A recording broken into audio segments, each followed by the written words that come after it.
Hello everyone, and this is my review for TNA Impact Wrestling on October 29th, 2014. And, where I felt like the Impact Wrestlings have been taking steps forward over the last few weeks, I feel like they took a step back this week, at least in the sense with the tag title #1 contendership tournament that they're going for. I like the aspect that they decided to go with the tournament style, because it gives a quick importance towards gaining the #1 contendership towards the tag titles. Therefore, it gives importance towards the tag team championships.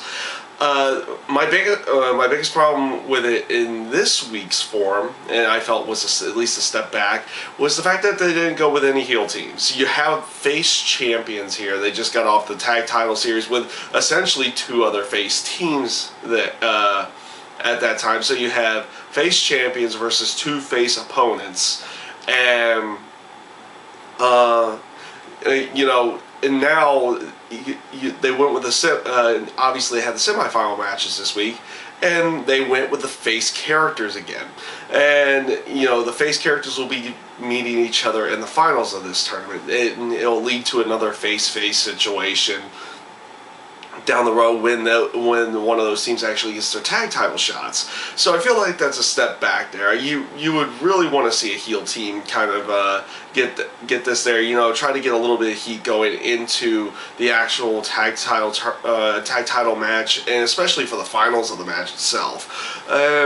It just didn't come off that well. The matches themselves, with Tyrus and EC3 and the Hardys and MVP and Kenny King and Samoa Joe and Low Ki, were really good matches, but it would have been better off if one of the heel teams would have actually gone off to the finals here. I feel like it loses some importance there. It doesn't really garner that much heat going into the finals match, and then probably won't even garner that much heat going into the actual tag team title match itself.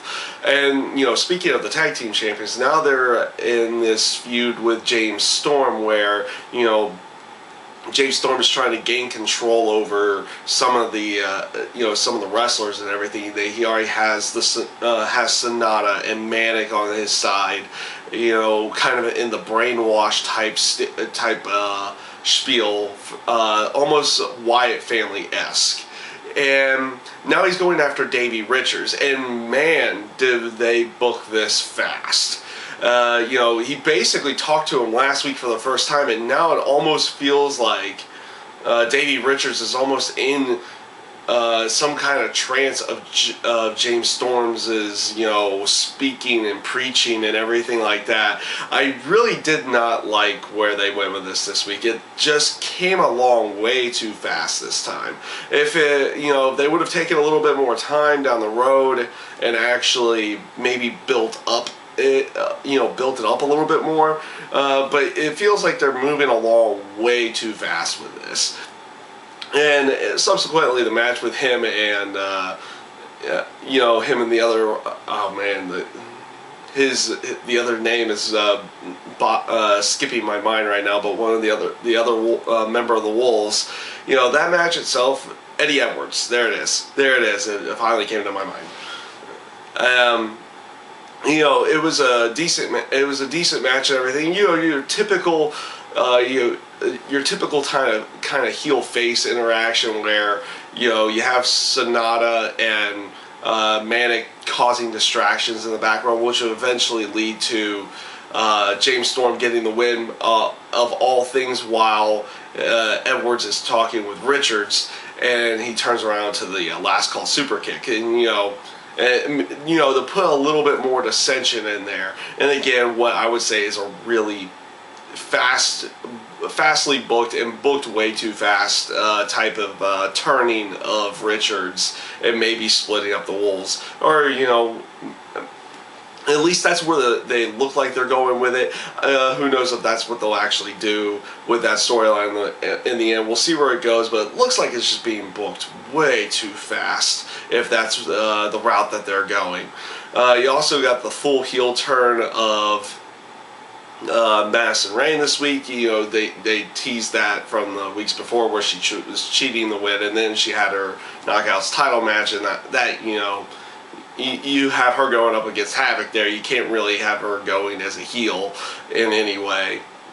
So you give the full heel turn this week where she turns on Tara Terrell, costing their tag match against Beautiful People. That is what it is there. And we'll see where they actually can go along with that, and see if they can actually get a decent feud out of Tara Terrell and Madison Rayne somewhere here in the very near future. And this pretty much brings me to the main event of the night. Well, I got to that really quickly this week. And which was, of course, Bobby Lashley and Bobby Roode 2 for the TNA Heavyweight title. And one thing I definitely liked throughout the night was just, them flashing back and going to their first match and setting up for the second match, and the promos that they had put in there leading into the actual title match itself. I felt they did a really good job this week. And then you have, of course, Kurt Angle going out there and being the special guest referee. Probably not the best stipulation to put in there. Kind of wish they would have gone with a cage match here. That I feel like this feud kind of called for a cage match to almost end things here. Maybe that's what they'll do if they're going to have a third match between the two of them. And of course, having Bobby Roode go over in this case after months and months of Bobby Lashley being dominant. And like I said, I liked how they booked Bobby Lashley's matches and everything. They made him look competitive, but they made him still look dominant and almost like a credible champion. In that sense, they made him look credible, and that's one good thing that they've done over the past few months. They've made their champions look credible, and so it just comes off even better when you have this match like this. You've been building it up, and you have the good back and forth, and them telling the story through the match, throughout the entire match, of both of them wanting to, Lashley wanting to retain and Roode wanting to win.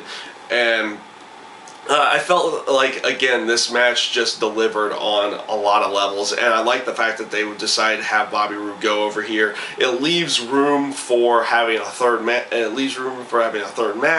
and maybe something. Maybe another stipulation type match like the cage match, like I was thinking about before.